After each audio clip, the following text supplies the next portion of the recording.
राम राम भाई सबको। उड़ान क्लासेस में आपका स्वागत है। जैसा कि आपने थंबनेल में पढ़ा है, आज हम बात करेंगे सीटेट और जेटेट के सिलेबस की और आप किस तरह से इसकी तैयारी कर सकते हैं।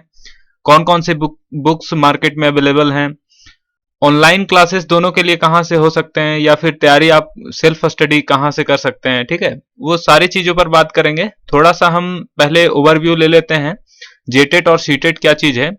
तो जितने भी व्यूअर्स देख रहे हैं, उम्मीद करते हैं वो टीचर से रिलेटेड वो इन दोनों चीज से अवगत हैं, जेटेट और सीटेट को जानते ही होंगे। जेटेट ये स्टेट टेट जो कि झारखंड के द्वारा लिया गया टीचर एलिजिबिलिटी टेस्ट है, जबकि सीटेट एक सेंट्रल बोर्ड के द्वारा लिया गया एक एलिजिबिलिटी टेस्ट है। ठीक है, तो दोनों के सिलेबस में बहुत ज्यादा अंतर नहीं होता है, और अंतर है तो कितना ज्यादा अंतर है, किसमें क्या अंतर है, उन चीजों को हम आज इस वीडियो में समझाने वाले हैं, दिखाने वाले हैं।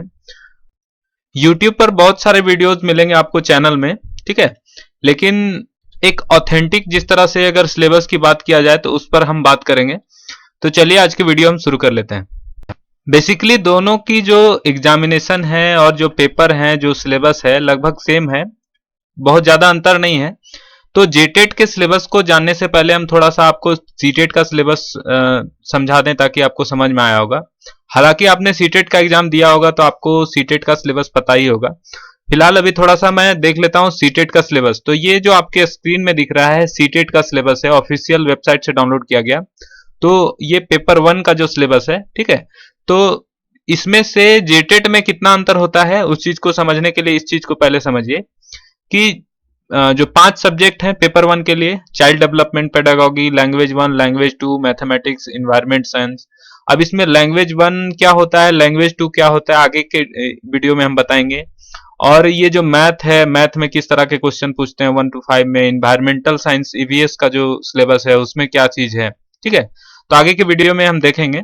फिलहाल सीटेट का सिलेबस जो 150 मार्क्स का पूछा जाता है, तो इसमें 2 पेपर होते हैं, ठीक है। जब फॉर्म भरिएगा तो आपके लिए अलग अलग से ऑप्शन मिलते हैं, पेपर 1 के लिए भरना है या फिर पेपर 2 के लिए, ठीक है। तो पेपर 1 के लिए 1 to 5 के लिए, 1 to 5 में जो भी एलिजिबिलिटी टेस्ट अपने को देना है तो 1 to 5 के लिए भरना होता है, या फिर पेपर 2 6 to 8 के लिए।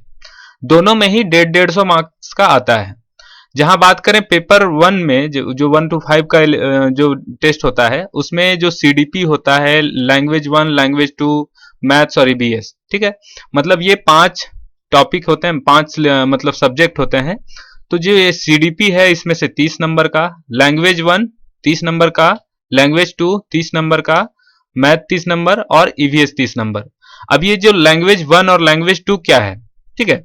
तो लैंग्वेज 1 और लैंग्वेज 2 में आप कोई 2 लैंग्वेज ले सकते हैं, और कौन सा लैंग्वेज लैंग्वेज 1 में लेना चाहिए, कौन सा लैंग्वेज को लैंग्वेज 2 में लेना चाहिए, आगे के स्लाइड्स में हम आपको बताएंगे। फिलहाल ये जानिए कि पेपर 1 में जो ये 5 सब्जेक्ट हैं, CDP 1, language 1, language 2, math, CBS, ये 5 सब्जेक्ट हैं, 30-30 मार्क्स के आते हैं, ठीक है। और उसी तरह से पेपर 2 में भी CDP L1 L2, math science और या फिर एसएसटी एस्पिरेंट के लिए अलग से वो होते हैं।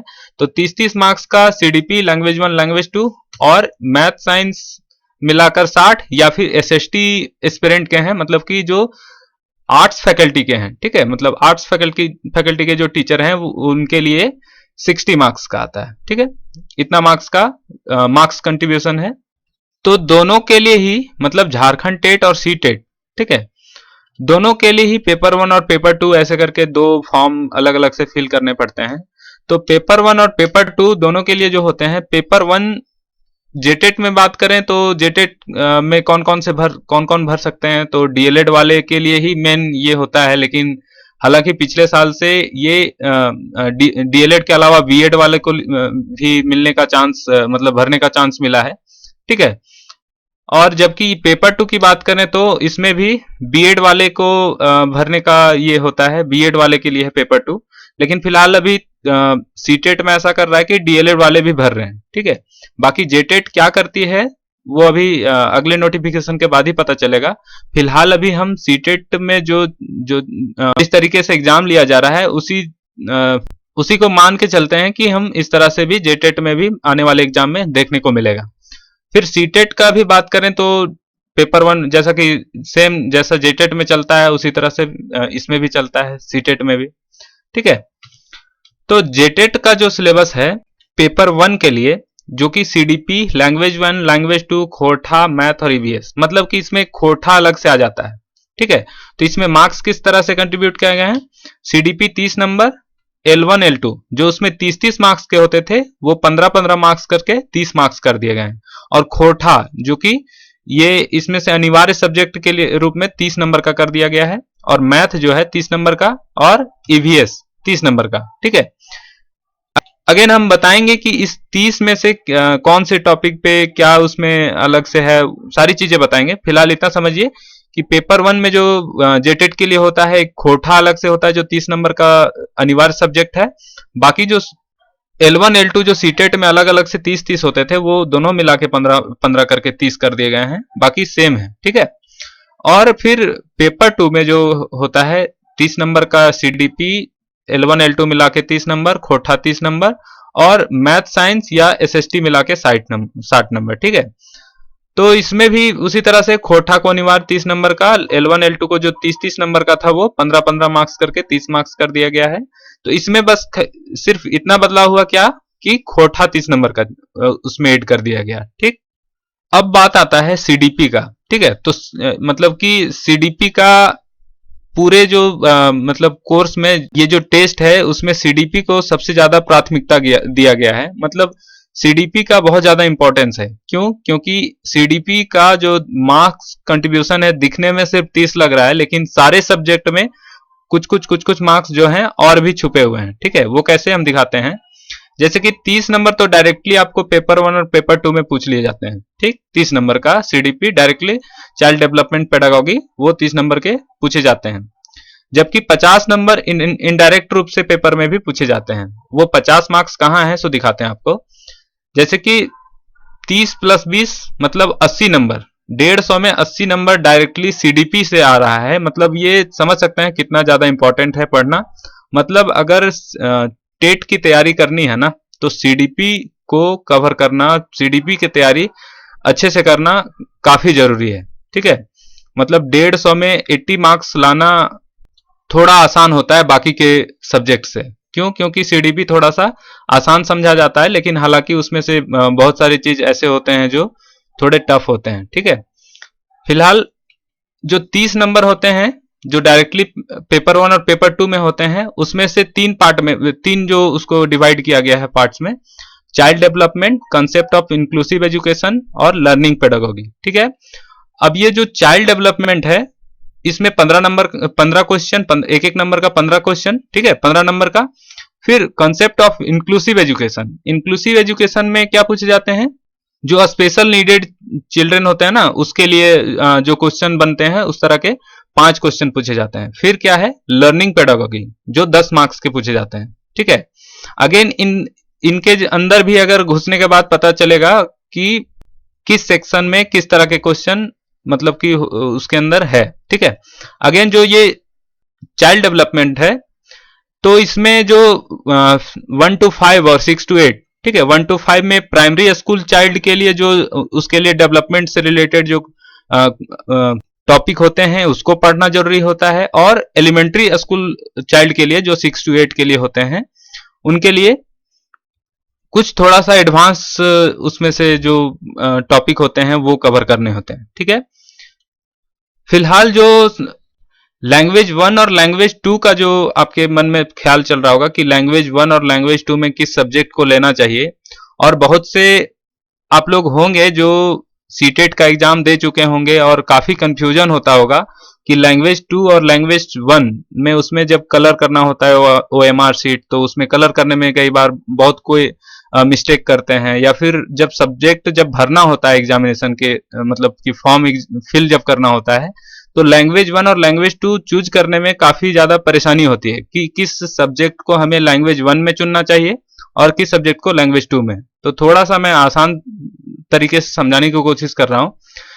तो मेरा सजेशन मानिए, अगर लैंग्वेज 1 उस सब्जेक्ट को लीजिए जो आपके लिए थोड़ा सा इजी है, आसान है। ठीक है, जैसे कि आपका अगर हिंदी बढ़िया है तो आपको लैंग्वेज 1 में हिंदी लेना है। अगर आपका इंग्लिश लगता है कि इंग्लिश मेरे लिए आसान है तो लैंग्वेज 1 में इंग्लिश लेना है। ठीक है, फिलहाल यह मान के चलते हैं कि आपके लिए हिंदी का जो सब्जेक्ट है वो आसान है, इजी है, तो हम L1 हिंदी मान के चल रहे हैं और L2 इंग्लिश। ठीक है, अब L1 हिंदी है तो उसमें क्या पूछे जाएंगे, एक पोयम, ठीक है, और एक स्टोरी। ठीक, हिंदी का जो पोयम होगा वो पूछा जाएगा और एक स्टोरी। जबकि L2 में क्या होगा, दो स्टोरी होंगे। मतलब जाहिर सी बात है, आपको अंदाजा लगाया जा सकता है कि पोयम थोड़ा सा स्टोरी से टफ होता है, तो टफ वाला चीज L1 में पूछा जाता है। ठीक है, तो आपके लिए आसान है, लेकिन L1 में थोड़ा सा टफ पूछा जाता है। ठीक है, तो आपकी हिंदी अगर अच्छी है तो आप पोयम को इजीली कर सकते हैं। पढ़ा हुआ पोयम आया एनसीईआरटी से जो भी बुक में है, तो वो आप आसानी से कर सकते हैं। ठीक है, तो इस तरह से आप सिलेक्ट कर सकते हैं अपने सब्जेक्ट का। अब समझते हैं जो सीडीपी, जो 50 मार्क्स का जो इनडायरेक्ट पेपर में पूछे जाते हैं, कहां कहां से हैं, कहां कहां इनडायरेक्टली सीडीपी से कवर किए गए हैं सिलेबस में। तो पेपर 1 में जो लैंग्वेज 1 15 मार्क्स, ठीक है, लैंग्वेज 1 में जो 30 मार्क्स का होता है, उसमें 15 मार्क्स का क्या होता है, सिर्फ वो लैंग्वेज डेवलपमेंट पेडागॉजी। ठीक है, और L2 में भी इसी तरह से, L2 में भी 15 मार्क्स का लैंग्वेज डेवलपमेंट पेडागॉजी। ठीक है, मतलब कि 30-30 मार्क्स से 15-15 मार्क्स का लैंग्वेज डेवलपमेंट पेडागॉजी और 15 मार्क्स का सब्जेक्ट से रिलेटेड, मतलब कि हिंदी का जो भी ग्रामर है या फिर जो भी समास है वगैरह वगैरह जो भी है। और फिर बाकी के, जैसे इसमें मैथ में 30 नंबर होते थे, तो 15 मार्क्स मैथ पेडागॉजी और 15 मार्क्स मैथ का जो एनसीईआरटी होता था। पेपर 1 है तो 1 to 5 के एनसीईआरटी से पूछे जाएंगे, और पेपर 2 है तो 6 to 8 का। ईवीएस में इसी तरह से 15 मार्क्स का पेडागॉजी और 15 मार्क्स का ईवीएस जो आपके बुक में दिया होगा 1 to 5 के लिए। और पेपर 2 में भी इसी तरह से लैंग्वेज 1 में 15, लैंग्वेज 2 में भी 15। ये पेडागॉजी का सेक्शन है जहां पे इनडायरेक्टली लिखा हुआ है मैथ, साइंस और एसएसटी में भी 20 मार्क्स का। ठीक है, उम्मीद करता हूं ये 50 मार्क्स कहां से लिए जाते हैं पेडागॉजी में, वो चीज आपको समझ में आया होगा। तो जेटेट और सीटेट का एक आप स्क्रीनशॉट ले सकते हैं, किस तरह से दोनों का सिलेबस है, क्या दोनों में अंतर। तो ये तो था सिलेबस। अब हम थोड़ा जान लेते हैं कि इसकी प्रिपरेशन कैसे की जा सकती है, तैयारी कैसे करें। ठीक है, बुक्स मार्केट में कौन कौन से अवेलेबल हैं, किस सब्जेक्ट की प्रिपरेशन कौन से बुक से अच्छे तरीके से हो सकता है, कौन से बुक में अच्छा मटेरियल है। ठीक है, अगर ऑनलाइन क्लासेस की बात करें तो अभी के टाइम में ऑनलाइन क्लासेस भी बहुत सारे उपलब्ध हैं। आप ऑनलाइन क्लासेस कौन सी ज्वाइन कर सकते हैं मेरे सजेशन के अनुसार। और सेल्फ नोट्स से भी बहुत सारे तैयारी करते हैं, कहीं का कोई कोचिंग का नोट्स या फिर कोई टीचर का नोट्स वगैरह वगैरह। ठीक है, तो इसकी प्रिपरेशन कैसे कर सकते हैं, सीटेट और जेटेट दोनों की बात करेंगे। तो सबसे पहले बात करते हैं बुक्स की। तो सीटेट का बुक्स जो होता है, किसी भी एक बुक से पूरा जो सिलेबस की बात करें तो किसी भी एक बुक में उतनी बढ़िया मटेरियल आपको नहीं मिलेगी। ठीक है, तो अलग अलग टॉपिक से रिलेटेड अलग अलग बुक्स खरीदने पड़ेंगे, क्योंकि पेडागॉजी में ऐसा होता है कि कुछ चीजें इंग्लिश में समझ में आती है और कुछ चीजें हिंदी में। ठीक है, तो इसलिए अगर अरिहंत की बात करें तो अरिहंत की बुक आपके पास हो सकता है, या फिर मार्केट में आपने देखा होगा। तो प्रॉपर अरिहंत का बुक, एक पूरा बुक पढ़ने के बाद आपको बहुत सारे टॉपिक ऐसे होंगे कि आपको समझ में नहीं आएंगे। ठीक है, तो बेहतर होगा कि आप अगर इसी काम पर लगे हैं, सिर्फ सीटेट और जेटेट की अभी प्रिपरेशन कर रहे हैं, साथ में टीजीटी पीजीटी की अगर प्रिपरेशन कर रहे हैं, तो मेरे सजेशन के अनुसार अच्छा होगा कि आप एक ऑनलाइन क्लासेस ज्वाइन करें जो ऑथेंटिक हो, और या फिर कोई ऐसे टीचर का ऑफलाइन बैच में क्लास कर सकते हैं जो कि जिनका पढ़ाया आपको अच्छे से समझ में आए। ठीक है, तो ये कर सकते हैं। और बहुत कोई सेल्फ नोट्स भी यूज करते हैं, तो सेल्फ नोट्स अपने से बनाए वो बेहतर होगा, क्योंकि अलग अलग टीचर से पढ़कर जब आपको अपने हिसाब से नोट्स बनाया हुआ मिलेगा तो उस चीज को रिवीजन करने में काफी ज्यादा आसानी होगा। ठीक है, तो बुक्स की बात करें तो सीटेट के लिए आप अरिहंत खरीद सकते हैं। बाकी सेट मारने के लिए अग्रवाल बुक डिपो का एक आता है, वो ले सकते हैं। और भी बहुत सारे बुक्स हैं, आप अमेजन पे देख के खरीद सकते हैं, खुद से उसका रिव्यू देखकर। ठीक है, अगर आप इंग्लिश के हैं तो आपके लिए ज्यादा ऑप्शन है सीडीपी की प्रिपरेशन के लिए, क्योंकि इंग्लिश वाले जो बुक होते हैं उसमें ज्यादा चीजें इंग्लिश समझना थोड़ा आसान होता है सीडीपी में। बाकी ऑनलाइन क्लासेस की बात करें तो एडुटैप सीटेट नाम का एक है वेबसाइट, आप यूट्यूब पर देख सकते हैं, उनका पढ़ाया आप डेमो भी देख सकते हैं। एडुटैप सीटेट अच्छा उनका क्लास रहता है। बाकी हिमांशी सिंह है, यूट्यूब पर जो चैनल है उसमें देख सकते हैं। ग्रेडअप है, ग्रेडअप भी बहुत अच्छा पढ़ाती है, ठीक है। तो बहुत ज़्यादा महंगा नहीं है ऑनलाइन क्लासेस सीटेट और इसके लिए, ठीक है। सीटेट के लिए बेसिकली, जेटेट के लिए तो कोई भी ऑनलाइन क्लासेस नहीं है। जेटेट के लिए तो आपको सीटेट का प्रिपरेशन करके ही खुद से एनालाइज करके प्रिपरेशन करना होगा। और बेहतर होगा कि जब आप प्रिपरेशन करें तो साथ में जो सेट वगैरह हो, तो टेक्स्ट बुक हो या फिर एडुटैप का टेस्ट सीरीज हो या ग्रेडअप का टेस्ट सीरीज हो, वो ज्वाइन करें और डेली इन चीज़ों को अटेम्प्ट करें, ठीक है। ऑनलाइन ऑनलाइन टेस्ट देते रहा करें। फ्री में आपको ग्रेडअप का एक एप्लीकेशन आता है, ग्रेडअप में भी डेली उसमें से जो मॉक टेस्ट आते हैं मॉक टेस्ट दे सकते हैं, बहुत ज़्यादा इसमें से हेल्प होगा। और सीडीपी के लिए एक चीज़ और बता देते हैं, जो प्रीवियस ईयर के क्वेश्चंस हैं उसको सॉल्व कर लें तो आपकी सीडीपी की तैयारी अच्छे से, बहुत अच्छे से हो जाएगी, ठीक है। यहाँ तक कि जो अदर सब्जेक्ट भी हैं, लैंग्वेज 1 लैंग्वेज 2 तो कॉमन होते हैं, उसमें कोई बहुत ज़्यादा एडवांस क्वेश्चन नहीं होते हैं, तो उनकी भी प्रिपरेशन आप जो प्रीवियस ईयर के क्वेश्चन हैं उनको करें तो काफ़ी हद तक आपकी प्रिपरेशन हो जाएगी, ठीक है।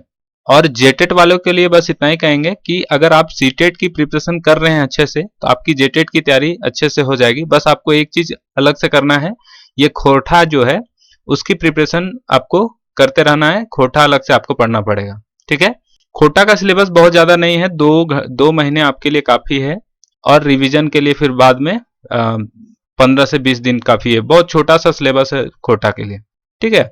तो आप अगर पीजीटी टीजीटी के लिए प्रिपरेशन कर रहे हैं तो जेटेट आपके लिए उतना टफ नहीं है। अगर अभी से लगें तो थोड़े थोड़े करके आप एनसीईआरटी को पढ़ना शुरू करें। हर एक क्लास के आप मतलब सोशल साइंस एस्पिरेंट के हैं तो आप सोशल साइंस के बुक 6 to 8 1 to 5 जितने भी ये सब हैं वो पढ़ें, या फिर मैथ और साइंस के ग्रुप के हैं तो आप साइंस के बुक्स को अभी से ही एनसीईआरटी का बुक पढ़ना शुरू कर दें, आपके लिए काफ़ी ज़्यादा हेल्पफुल होगा। फिलहाल इस वीडियो में बस इतना ही, मिलते हैं अगले वीडियो में। जब भी कोई ऑफिशियल नोटिफिकेशन मिलता है तो आपके लिए फिर से नया वीडियो लेकर आएंगे। तब तक के लिए हमारे चैनल से बने रहिए ताकि हम आपको इसी तरह के वीडियो बना के देते रहें। Thank you.